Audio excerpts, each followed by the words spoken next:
Magandang hapon mga kababayan. Sa puso dugo ng bawat Pilipino ay likas ang malasakit at pagtulong sa kapwa. At dito sa DWIZ, patuloy nating pinapalakas ang diwa ng bayanihan sa programang nagsisilbing tulay ng pag-asa at serbisyo. Tulay Pilipino, isang programang nag-uugnay sa mga nangangailangan at sa mga handang tumulong, mga non-government organizations, mga ahensya ng pamahalaan at mga partner na may pusong maglingkod sa ating mga kababayan. Samahan niyo po kami hanggang Biyernes 1:00 hanggang 2:00 ng hapon dito sa DWIZ, Tulay Pilipino, dahil walang ibang tutulong sa Pilipino kundi kapwa Pilipino. At ang ating mga kasama, ang ating bagong reyna ng public service, walang iba kundi si Miss Tony Rose Gaida. Ay, naku. Magandang araw ho sa inyong lahat. Naku, it's so nice to be here. It's such an honor, privilege para paging parte ninyo. Oh, ma'am. Yes, Opo. naku. Isarangalan lang din po sa akin na makasamang isang Tony Rose Gaida sa programa niyo po. Naku, Ayun, maraming salamat sa inyo. O ma'am, Yes. mapag-usapan lang natin, ano ba yung, sa bilang kayo ang bagong reyna ng public service, ano ba yung naging inspirasyon nyo para gawin itong programang ito at para makatulong tayo sa ating mga kababayan? Well, first of all, lumaki ako with my mother, the late Rosa Rosal, no? And all my life halos nakita ko talaga ang pagtulong niya sa kapwa. And so yun, nakikita ko talaga madaling araw pa lang talagang tinatawagan na siya. Talagang at hanggang sa latter part of her years, yun talagang nandun pa rin yung tulong niya kahit na bedridden siya or ano, but she was still there to help people. So naging inspirasyon ko talaga ang mami ko. Yes, Hindi naging oo. hadlang yung naging kondisyon po na inyong nanay, ano? Hindi, nako, oo. So, handang tumulong kahit na... Hanggang tumulong kahit nakausapin mo lang sa kwarto niya. Oo. Yun siguro, ma'am, Miss Tony, yung tinatawag nating unconditional love, no? Yes. Pagdating sa public service. Oo, totoo yun. Nakakatulong. Sana maging inspirasyon ng bawat Pilipino, ano, na tumulong kahit walang kapalit at talagang Totoo. bukal sa puso. Totoo yan. Ano, oo. Miss Tony Rose? Yan ang talagang number one talaga na galing from the heart talaga. Mula sa puso. Ayun, Miss Tony, maraming salamat you, po at Angelo. nakasama namin kayo ay meron yung ipapasok na balita, Miss Tony. Ito, good news po ito, Good news po ito dahil si The Better News ito, Miss Tony, ito yung si Pangulong Marcos Jr. po ay naglunsad ng libreng tawag program para sa mga OFW sa Middle East. Ito Miss Tony, talagang maraming kababayan natin sa gitnang silangan ng nangangailangan ng tulong. Kaya Yes. ito, bilang public service ay magbibigay tayo sa kanila ng isang impormasyon na naman makatulong sa kanilang makapag-communicate sa kanilang mga kapamilya o pamilya dito sa Pilipinas. Especially now, kung nakikita ko sa mga videos talaga yung nervyos Oo nga sila po. na talagang gusto nila makauwi, gusto nila malaman ng pamilya nila na at least kahit pa paano they're safe there, oo. Ayun. Okay, ito na po, pasok na po natin ating balita, ang ating The Better News. Balitang mas maganda pa sa good news. DWIZ, The Better News. Inilunsad ni Pangulong Ferdinand Marcos Jr. ang libreng tawag program upang matulungan ang mga overseas Filipino worker sa Middle East na makipag-ugnayan sa kanilang mga pamilya sa Pilipinas sa gitna ng umiiral na tensyon sa rehiyon. Sa isang Facebook post, sinabi ni Pangulong Marcos na sa ilalim ng programa, maaaring tumawag ng libre ang mga OFW na nasa Iran, Iraq, Bahrain, Kuwait, Oman, Qatar, United Arab Emirates at Saudi Arabia upang makausap ang kanilang mga mahal sa buhay. Ayon kay Pangulong Marcos, magtatayo rin ng mga free call stations sa mga piling business centers at malalaking mall upang matulungan ang mga pamilya sa Pilipinas na makontak ang kanilang mga kamag-anak sa abroad. Layunin ng programa na matiyak ang kaligtasan ng mga OFW at mapanatili ang kanilang komunikasyon sa pamilya sa panahon ng kawalang katiyakan. Good news para sa mga OFWs.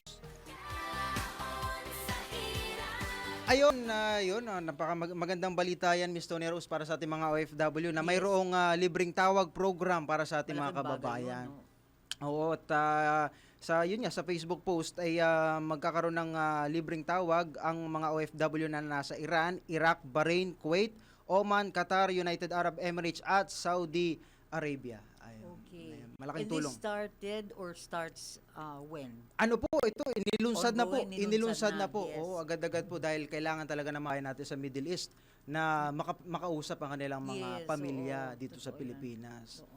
Ayun, yun. Sana po ay tuloy-tuloy po tayo sa pagtulong sa ating mga kababayan, ano, sa Yes. panawagan din natin sa ating pamahalaan. At Miss Tony, tayo po ay pinalad at meron po tayong special guest sa ating special episode ngayong araw na ito at makasama po natin ang mga taga Rotary Club of Makati, ang United for Good President Glaze Henson at past President Bing Ikamina. Magandang araw po sa inyo. Good magandang afternoon. Jordan po, Rotary Club of Makati, Of Makati. po. Oh, McKinley. Ay, Oo, oo. kasi meron pong Rotary Club of Makati rin lang. Oo nga po, ang dami pong ano, no? So McKinley po kami. Okay, ito po, para po sa kaalaman ng karamihan, ano po ba ang layunin ng Rotary Club of Makati, McKinley?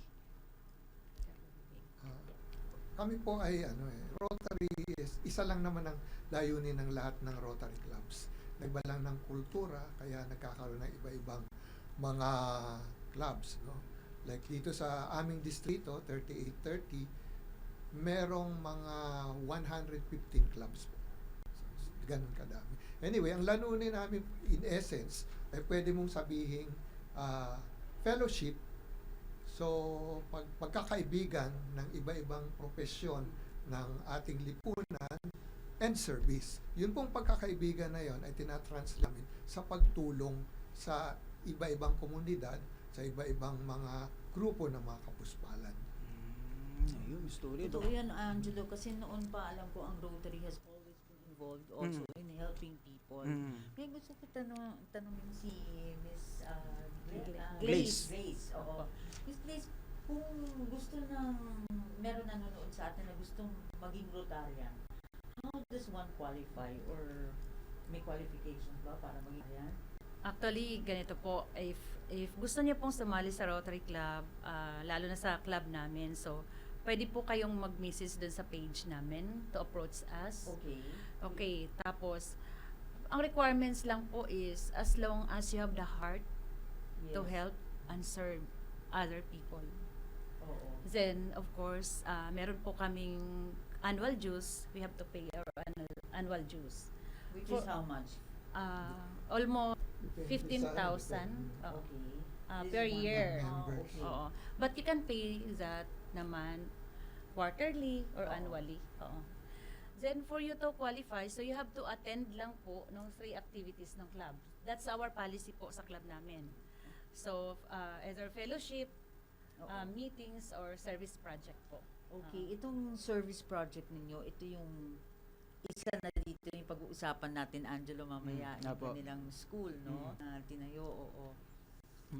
O yung School for the blind. Opo, meron daw po kayong mga project para sa mga blind students ng Philippine National School for the Blind na nag-grant ng Rotary International. Ano po ito, ma'am? Ayun po, ang aming tawag dyan ay ito po ay aming legacy project. Kasi po, for the first time in probably 60 years of existence since it be a separate school, kasi dati yan, School for the Deaf and Blind, kasama po yan.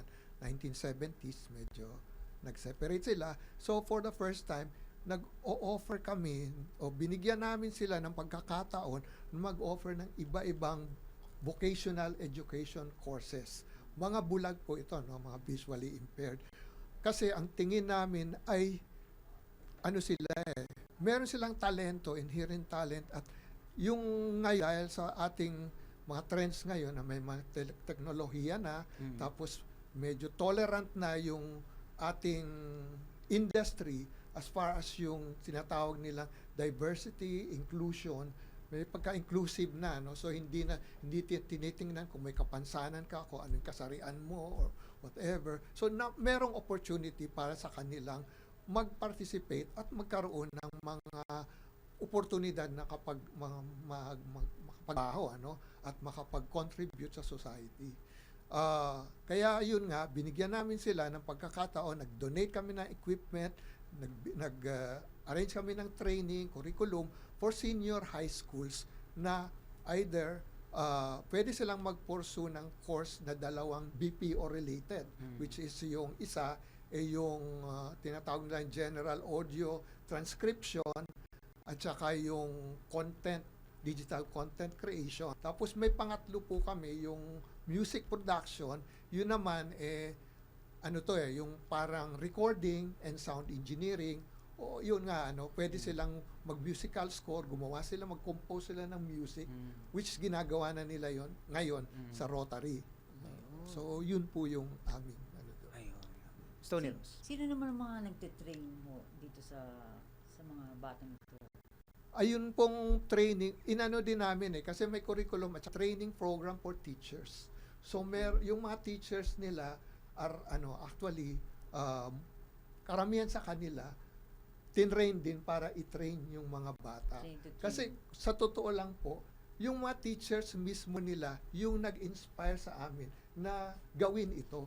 Ito po ay pinagplanuhan namin 8 years ago. Pero yun nga, sa push namin kasi talagang merong resistance, especially kahit sa Rotary. Sa time, kasi nga, hindi pa po proven ito nga, yung nga tinatawag namin legacy. First time na i-offer ng isang school itong ganitong programa. So, yun. Pero, yun nga, yung mga teachers nila were willing to be trained to become the mentors of these students. Plus, there are other, siguro, like now, meron silang hinire na 1 or 2 full-time to do yung parang training sa yung transcription. Yung sa kanilang music teacher talagang, yun pong yung isang magtuturo sa kanila talagang dedicated, passionate. Yun talaga yung dream niya sa buhay niya na teacher doon. And in fact, nung binigay namin yung award, yung program na yun sa kanila, siya po nagkusa na maging member ng aming Rotary Club. Actually, the heart behind this project talaga, church. Yes.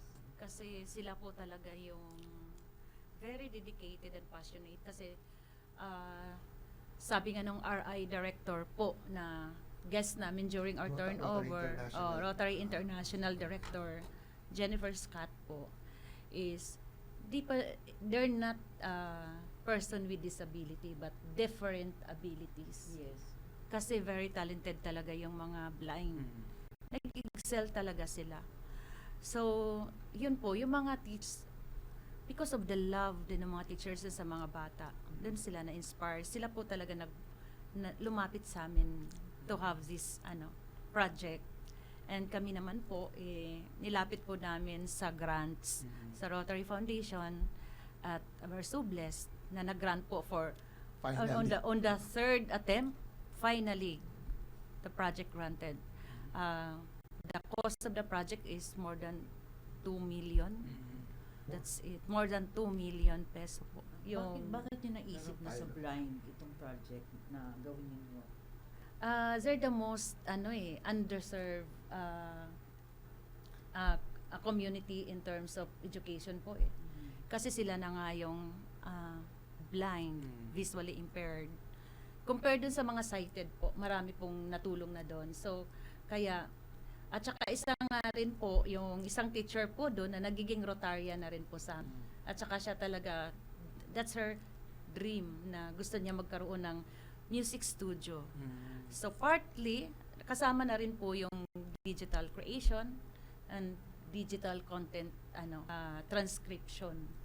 So dito po, I think matutuldukan na yung impression natin with the blind na hanggang massage lang sila, hanggang kakanta na lang sila sa bangketa. But for this, magiging professionals na po yung mga blind natin, and we're very proud na maging inspirasyon din sila dun sa mga sighted students na nagpupursige sila in spite of their kapansanan. Talagang grabe, super nakaka-touch po talaga yung feelings pag kayo nakita niyo yung mga bata na very talented. They're the person and very passionate, and the most, kaya nga ulitin ko, the heart behind that, the teachers. Love talaga ng teachers po Dedicated doon. talaga sila sa Miss ginagawa. Tony, oo. Kasi Can you just imagine, 'di ba? Di Hindi man madali laan, yun, oh, oo. di madali 'yun. Super. Hindi madali to groom. Paano nyo po mapapalawak pa itong pagtulong sa mga kababayan natin, sa mga blind? Ito po ba, saan po kayo nagsimula? Sa specific na lugar? At paano nyo po ito ipapakalat sa ating sa buong bansa? Actually, sige. Ngayon ang sinisilbihan po namin, ang target namin ay yung Philippine National School for the Blind. So, ang plan, parang lumalabas, itong first 2 years, magsa-start yung program nila this coming school year. Ang mangyayari, parang pilot project ito. Tapos, titingnan namin kung paano namin ma-improve, kung ano yung mga success factors, ganon. So, yung programang ito, actually, hindi siya matatapos talaga under our watch na talagang fully turned over sa PNSB until merong gumraduate sa kanila at makapagtrabaho. Yun yung aming habol. Tapos, ang long-term plan is to make it a center of excellence for vocational training for the visually impaired. Pag naging center of excellence, then yun nga, pwede silang, ang pinag-isipan namin is pwede silang tumanggap ng ibang mga may kapansanan blind students from na hindi lang open siya for all, and pwede siyang i-replicate kumbaga kung ano yung successes nito pwedeng sa ibang lugar. Ang maganda kasi, the Philippine National School for the Blind, siya yung prime, kumbaga, the country's top institution for learners. So, yun yung nila. Talagang may prestige na siya. So, talagang ang gagaling talaga nila pagdating sa So napakakampante namin as far as yung school is concerned to carry out kung ano yun and to make it a successful endeavor, initiative. At saka the Philippine School of the Blind po, the partner the TESDA. Oo. So, partner po namin si TESDA dito para po, sabi niya, maipakalat po yung kung ano po yung vocational courses na nasa Philippine School for the Blind. So, partner po namin si TESDA. Gaano katagal na itong itong school ninyo? Actually, this project po started Rotary year 2023-2024. Doon po namin sinimulan yung gathering of data para to support po doon sa application namin. And finally po, na-implement namin siya this Rotary year, 2025-2026. So, it's a 3-year long plan na project. But prior for that po, meron na rin kaming isang project na nagawa sa kanila. We donated, that's also a global grant, we donated yung Braille for the Braille, yes, oo. Yun ang for the ginagamit nila, ginagamit nila for training. So that's it. Tapos during the pandemic, actually sila po yung school na to ang nagpo-provide po ng Braille, yung mga papers sa lahat ng blind na school sa all throughout the Philippines. So grabing nagawa ni Rotary Club doon sa school na yon. Bilang sa inyo po ay bukal sa loob ang pagtulong sa ating mga kababayan, sa mga underserved sa lipunan. Ano po ba yung kumbaga nakukuha natin ng benepisyo? Ano yung parang kapalit sa pagtulong sa ating mga kababayan? Actually, it's a fulfillment po eh. Oo. Yun po yung mafe-feel mo pagka nakatulong ka sa ibang tao.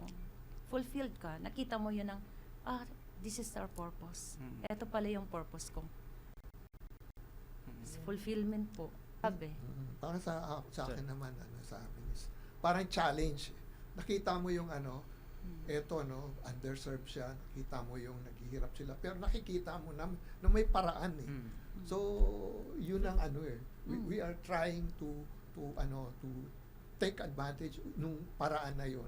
Kumbaga, given yung pwede naming maamas na mga resources, para dito, yung tulong from iba-ibang sectors, para magampan Kasi yung yung pangailangan. Yes, kasi mapasaya mo yung bulag na ma-fulfill nila yung dream nila Mm. through our effort.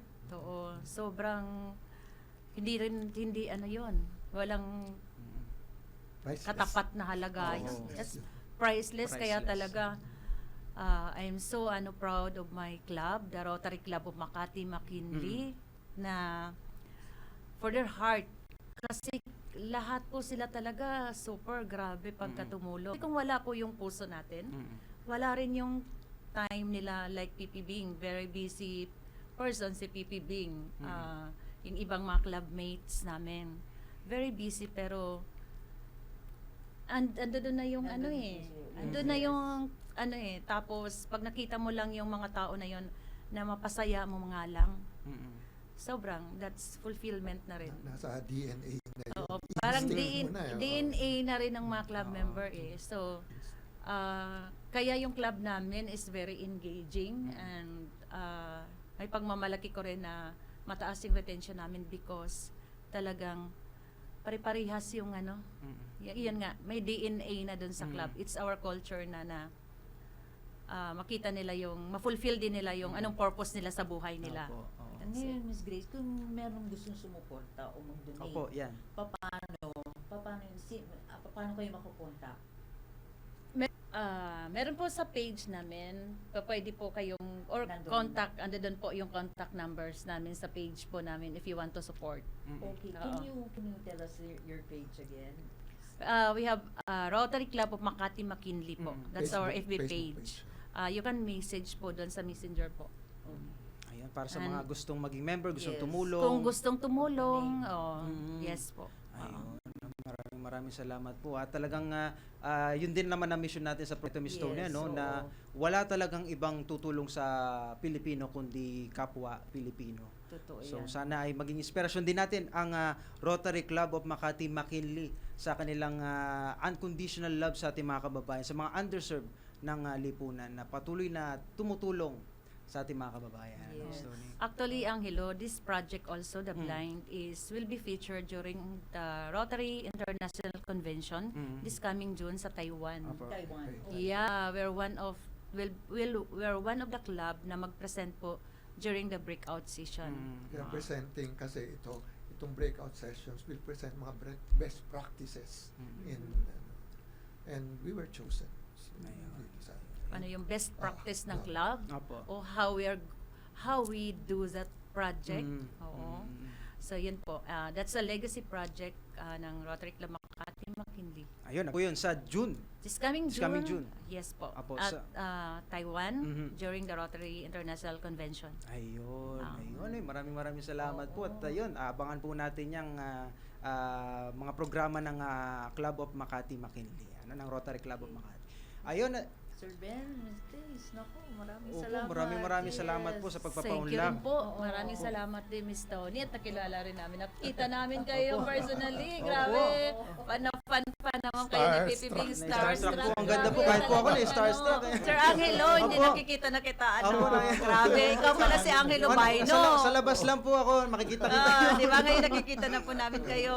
Ayun, maraming salamat. At sa ulitin po ulit at para maibigyan natin yung mensahe natin sa ating mga kababayan na patuloy sa pagtulong. Maraming salamat. At Miss Tony, magko-commercial lang po tayo saglit. Magbabalik po ang Tulay Pilipino makalipas ang ilang paalala. Ang oras 28 minutos makalipas ang 1:00 ng hapon. Patrol 30 Jelly Mendez. Jelly! Daring tiniyak ni House Speaker Faustino D. Duterte na gagampanan ng institusyon ang mandato nitong pangalagaan ang kapakanan ng sambayanang Pilipino. Kasunod dito ng patuloy na tensyon at digmaan sa Middle East na nakapekto sa buong mundo, partikular sa bansa at pagtaas ng presyo ng langis na direktang nararanasan ng bawat pamilyang Pilipino. Pinawi ni Speaker D ang pangamba ng mga Pilipino dahil sa pagtaas ng pamasahe, bunsod ng pagsirit sa presyo ng produktong petrolyo, maging ang presyo ng pagkain at iba pang pangunahing pangangailangan. Aminado ang lider ng Kamara na pangunahing naapektuhan ang mga manggagawa, mga magulang na nagtatrabaho para sa kanilang pamilya at ang bawat Pilipinong nagsisikap mabuhay ng may dangal. Nangako si Dean na kaisa ang mga kapwa mambabatas at mga komite sa Kamara patuloy na isusulong at pagtutuunan ng pansin ang mga priority bills at iba pang hakbang na magbibigay solusyon sa epekto ng pandaigdigang krisis ating mga kababayan, protektahan ang kabuhayan ng mamamayan at pagtiyak sa kaginhawaan at kaligtasan ng taong bayan. Naniniwala si Di na ang tunay na lakas ng mga Pilipino ay nasa tapang, pagkakaunawaan at pagkakaisa ng sambayanan. Ito si Patrol 30. Jelly Mendez nag-uulat para sa impinang metodong lakas sa DWIZ. Nagbabalita ng tama, naglilingkod ng tama. DWIZ News Catch Up. News Catch Up. At yan ang tamang balita sa oras na ito. Mag-follow at subscribe sa lahat ng DWIZ Digital News accounts, Facebook, Instagram, YouTube, TikTok, X, DWIZ News app at DWIZ News website. Ako po si Darrell Justin, nagbabalita ng tama, naglilingkod ng tama. Babalik po ang Tulay Pilipino. Kami po rin po ang inyong mga makakasama. Ako sa inyo at Yes, Sonny Rose Ganda. ayun, nabigla siya. Nervous ko, nakalimutan ko pangalan ko. ang ating mga bagong reyna ng public Naku. service. Oh. Nakaka-inspire ma'am yung mga na-interview natin dito sa programa, Totoo, no? totoo yan, oo. Talagang parang gusto nating tumulong sa ating mga kababayan na Oo. walang kapalit syempre. At, Totoo yan. At saka siyempre yung mga nakikinig din, that may kapansanan din. Mm. Yung at least nabibigyan sila ng na kung saan sila Oo. pwedeng sumali Oo. or Nagkaroon sila ng pag-asa. Pag-asa, yes. Oo. Ayun, oh.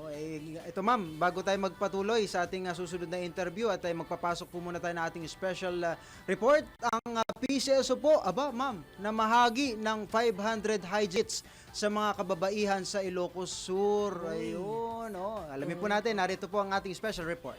Namahagi ang Philippine Charity Sweepstakes Office ng 500 hygiene kits para sa mga kababaihan ng Santa Catalina, Ilocos Sur bilang pakikisa sa pagdiriwang ng National Women's Month 2026. Isinagawa ang turnover ceremony sa PCSO Main Office sa Mandaluyong City kung saan pinangunahan ni Attorney Lauro Patiag, Assistant General Manager for Charity Sector ng PCSO. Ang pag-abot ng donasyon na tinaman ni Mayor Eugene Rapanut. Ayon sa PCSO, layunin ng programa na suportahan ang kalusugan at kapakanan ng mga kababaihan at kilalanin ang kanilang mahalagang papel sa pag-unlad ng komunidad. Bahagi ito ng Corporate Social Responsibility Program ng ahensya. Yan ang PCSO, hindi umuurong sa pagtulong.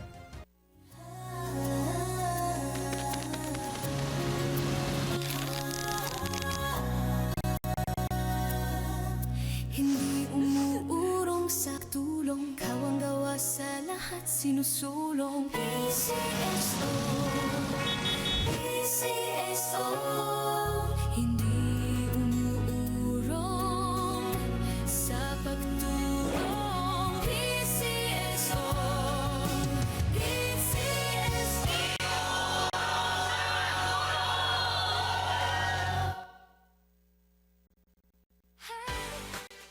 Yun, PCSO, ay umuurong sa pagtulong. Totoo Miss yan, Tony. oo. Ayun, at Miss Tony, tayo po ay pinalad at tayo ay may makakapanayam ngayon mula sa PCSO. Ayun, makakasama Yes. po natin sige Miss Tony. Miss Fez Celebrado. Ayun, Yes, Miss siya Tony. ay 3rd Division Chief, Product and Standard Development Department, no? Yes, Nandito sa department na to, ng PCSO, of Ayun. course. Welcome, Miss Welcome Fez. ma'am sa studio. Ano ma'am ang pakiramdam na nasa studio at wala lang sa Zoom?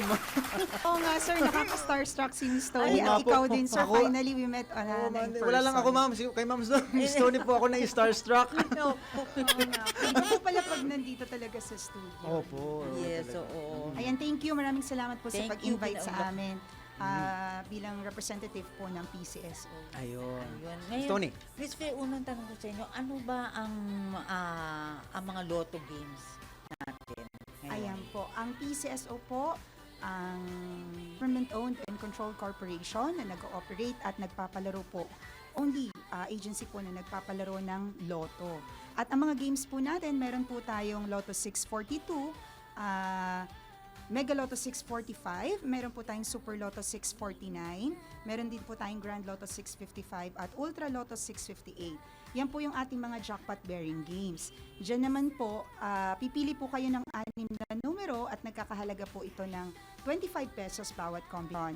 Meron naman po tayong tinatawag na digit games. Isa po dyan yung 6D or 6-digit. Pipili din po kayo ng 6 na numero. Meron din po tayong 4-digit, 4 numbers naman, 3-digit, 3 numbers at 2-digit po is 2 numbers naman.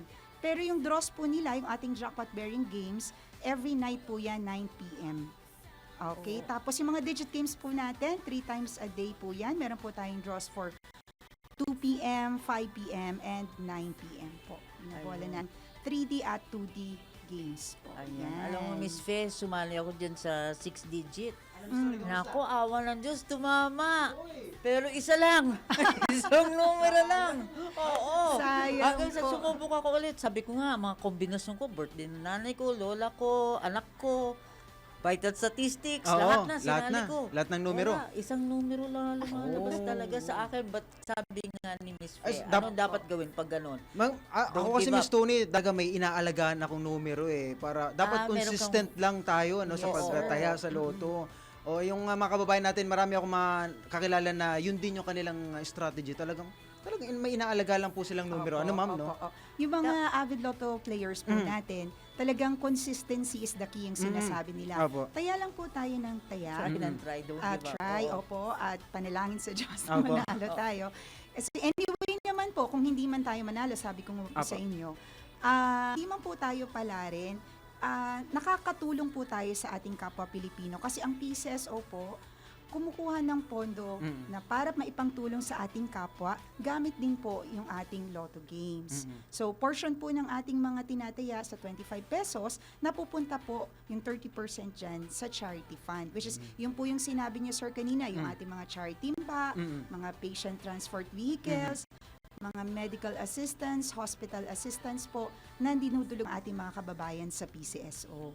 So, kung hindi mo po kayo pinalad sa loto, swerte po kayo sa mga kababayan natin kasi nakakatulong po ang inyong taya sa atin, mga kababayan. Yes. Parang panalo pa rin na Miss Tony, Yes, kahit yes. na hindi nanalo, meron naman napuntahan at may natulungan tayong mga Opo. kababayan. Yes. Ngayon, Ayan. Miss Fer, tumaas na yung nyo, di ba dati kasi 20 pesos, sa Yes second po. 25. Ang premium nyo naman, magkano na? Yes po, yung po to yung tinatawag nating bagong introduction po ng PCSO, yung bagong premyo sa bagong presyo. Ngayon, although po tumaas ng konti, ng bahagya yung ating price na 25 pesos, lahat naman po ng jackpot bearing games natin umakyat. So lahat, like Lotto 642 po, ang ating jackpot po nito ay 6 million before, ngayon 10 million na po. Sa Mega Lotto 645 po, dating 9 million, ngayon po 15 million na. At yung ating Super Lotto 649, dating 16 million, 5 million na po ngayon. At yung ating Grand Lotto from 30 million, 45 million na. At syempre yung ating Ultra Lotto from 50 million, 75 million pesos na po. At hindi pa po nagtatapos dyan. Kasi although yung jackpot po natin umakyat, no? Umakyat din po yung ating consolation prizes. Ibig sabihin, kung dati po sa Ultra Lotto 658, fix po na 150,000 lang ang makukuha nung mga nakakuha ng 5 numero, ngayon po, may pagkakansilang manalo ng milyon.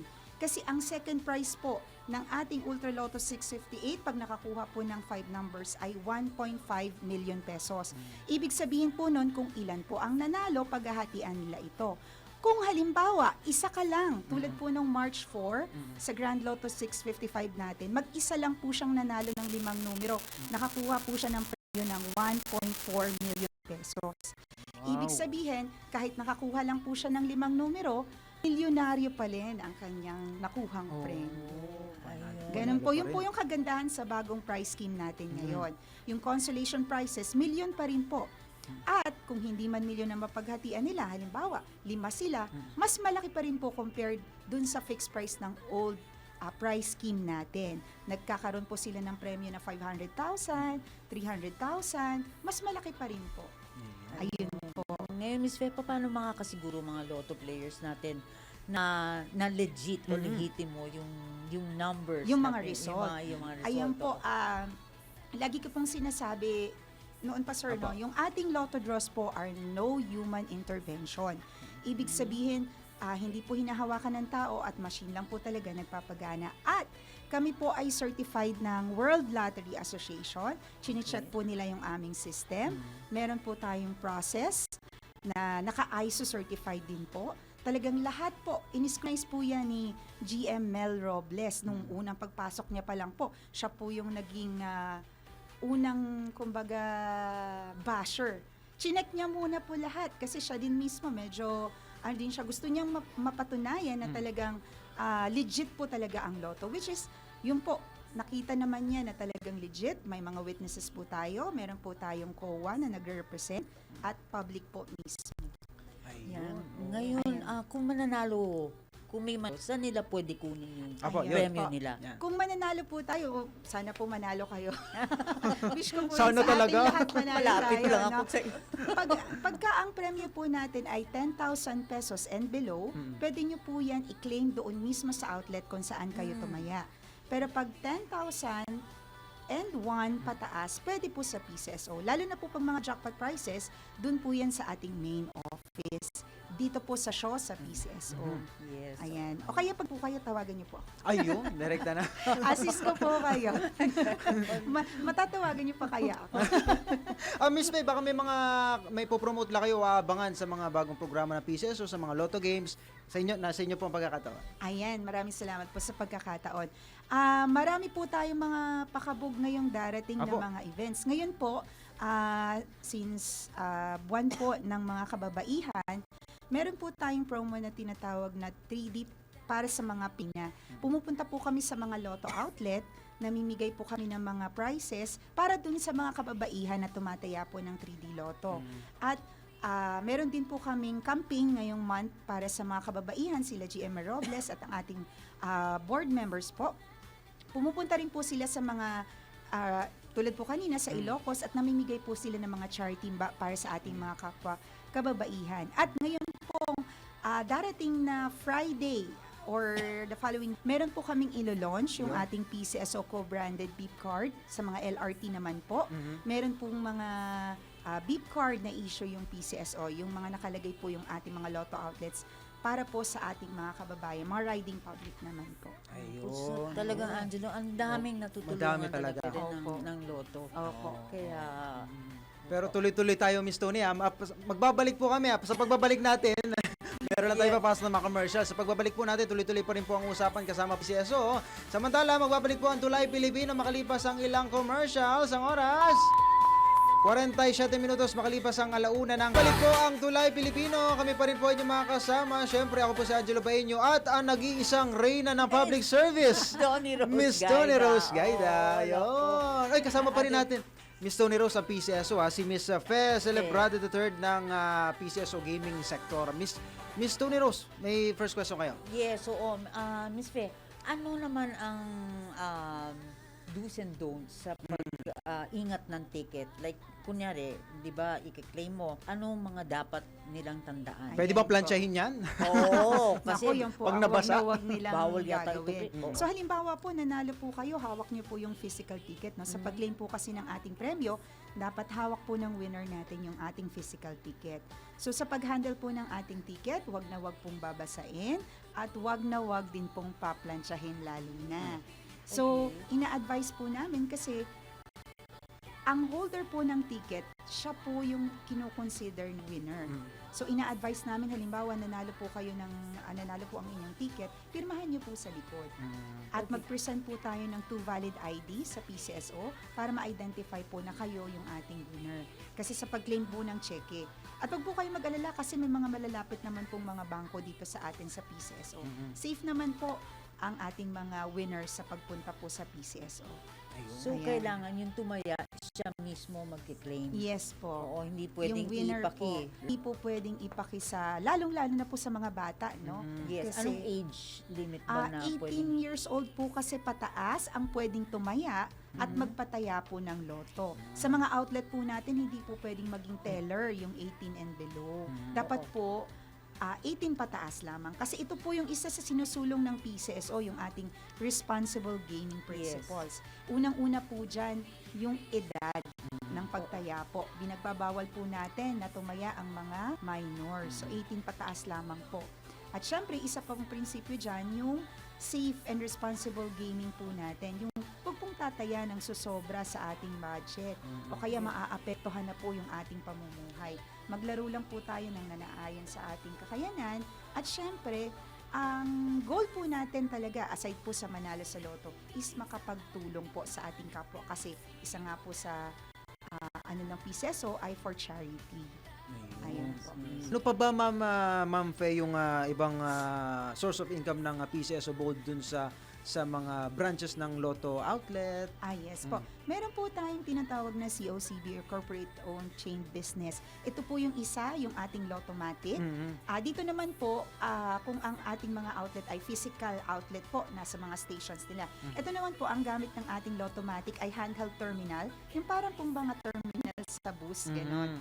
Sila naman po pwedeng magpataya doon lang area nila, pero hindi po nila kailangang pumunta doon. Parang pwede po silang tumaya mismo doon sa tao. At may physical ticket din naman po yun. Isa pa pong product natin, yung ating scratch ticket, kung nakikita nyo sa mga Lotto outlet, yung nakakatuwa Yes, rin pong Apo. laruin niya, yung mga scratch. Banana, Ayan naman ganyan. po, mga banana, mga monkey, mga ganun po. Ayan, ang halaga naman po nun. Depende rin po, pero ang pinaka, like Go Bananas po is 20 pesos. Ayan. Ngayon, napag-usapan natin yung edad kanina, no? What if, for example, paano kayo makakasiguro na talagang yun ang edad niya? Kailangan ba mag-present ng ID? Kasi may mga 18 years old na mukhang 13, 14, di ba? Opo, May mga bata rin na mukhang may edad na. Paano kayo makakasiguro na talagang responsible Nasa siyang- tamang edad. Nasa Opo. tamang edad. oo. Isa po yan, yung magre-require po tayo ng ID. At saka, minsan po kasi talaga, may mga matatanda talaga na inuutusan yung mga bata. Yes. So, dito po sa PCSO, yung mga teller po natin, well-trained po sila at sinasabi po talaga namin, pagka in doubt po kayo doon sa physical features ng bata, kasi minsan talaga batang-batang tingnan pero 18 Yes. naman na to siya pataas. Yun nga po, pag in doubt, hingan nyo po ng ID at take extra measures po kung talagang para masiguro lang na 18 and above na po yung tao. Continuous po ang ating training sa responsible gaming din at meron din po tayong mga paraan, mga instant visit po sa mga outlet para i-orient sila na hindi po kayo pwedeng magpataya ng ganitong edad. Ayan, may mga measures din po ang PCSO para i-secure yung ating mga mananaya na hindi po talaga tayo magpapataya ng 18 and below. Bago Ayan po po. tayo magtapos, Miss Tony, baka meron lang pong nais i-promote si Miss Fe. Ano pa po yung mga sa maraming programa ng PCSO dahil nga, syempre, tulong sila ng tulong Yes, sa ating mga kababayan. Baka po may mga kayong programa ipopromote. Ayan po, inihingi lang po namin sa publiko, no, kasi yung ating bagong presyo sa bagong premyo sa bagong presyo, medyo, pa po, bago pa sa ating mga players. Bigyan niyo po kami ng pagkakataon na i-workout po ito at i-encourage po natin ang patuloy pa rin na pagsuporta sa PCSO at ang ating Lotto Games kasi hindi lang naman po sa Lotto ang ating, or premyo ang ating habol, pati po yung ating charity. Kasi sa bawat taya po, meron tayong natutulungang kapwa natin. At kung gusto niyo po talagang makita yung mga lehitimong results po ng ating Lotto draws, no, i-visit niyo po yung PCSO website. That's www.pcso.gov.ph. Meron din po tayong Facebook page, PCSO. At meron din po tayong Games Online Hub, PCSO Games Online Hub. Kasi lahat po ng gaming information nandito po sa ating PCSO Games Online Hub, mga result po ng everyday draws natin, dito niyo po makukuha or makikita kasi naglimpa na din po kasi yung mga illegal na nagpapalaro, no, ginagamit po Yes, yung ating yes, mga oo. resulta para magsulisit po ng mga taya. Ang ginagamit po ay resulta ng PCSO. A reminder po sa ating mga mananaya, punta lang po kayo sa mga legit na sources natin. Yes, Yan po yung ating website. Yan po yung ating PCSO pages. Meron din po tayo Instagram pages. So punta po kayo doon para make sure po na tama po ang inyong sources. Ayan, PCSO po, hindi umuurong sa pagtulong. Ayun, Yun, talaga naku. naman. PCSO, hindi umuurong sa pagtulong. pagtulong. Yes, Ayun, naku, napakagandang kawikaan sa ating mga kababayan. At yun, napakaikli ng oras, Miss Tony, Miss Fe. Kaya nga Marami pa kaming tanong, pero Ang dami pa mamaya rin na lang daw siguro. niyang sasabihin sana, Mga di tips ba? and guide Oo. pagdating sa pagtaya sa loto, Miss Tony, Hindi ito ang huli, I'm sure, Miss Fe. Oo, Opo. yes. Magbabalik po si Miss Fe dito sa atin sa studio, at makakapanayan pa rin natin siya. At Miss Tony, bago tayo magtapos, meron lang po tayong isang babasahing mensahe mula po sa ating bossing dito sa ALC Group of Companies. There is a miracle called friendship that dwells within the heart. You don't know how it happens or how it starts, but that it brings always gives you a special lift, and you realize that friendship is actually God's gift. Thank you for your gift of friendship. Think good, think God, thank God. Have a great week ahead. God bless you. Yan po ang mensahe mula sa aming boss, Dominic Edgard Angeles Cabangon. Okay, ayan, dito po nagtatapos na ating programa sa araw na ito at maraming salamat po sa inyong pakikinig, panonood at pakikiisa dito sa Tuloy Pilipino, ang programang talagang tumutuloy sa bawat Pilipino para makatulong po sa bawat isa. Ayun, maraming salamat po sa ating mga nakasama at syempre, ang kasama po natin nag-iisang reyna ng public service. Miss Tony Rose Gaida. Lalo naman ako ninenervyos. Ninenervyos yung- Hindi muna. Umpisa muna tayo sa Opo. prinsesa. Prinsesa. Oo. At ako naman po inyo nakasama, Angelo Baino. Samahan niyo po kami muli Lunes hanggang Biyernes, 1:00 ng hapon, dito lamang sa DWIC News Nationwide. Ang Tulay Pilipino dahil walang ibang tutulong sa Pilipino kundi kapwa Pilipino. Magandang hapon po at mabuhay ang sambayanang Pilipino. Bye-bye!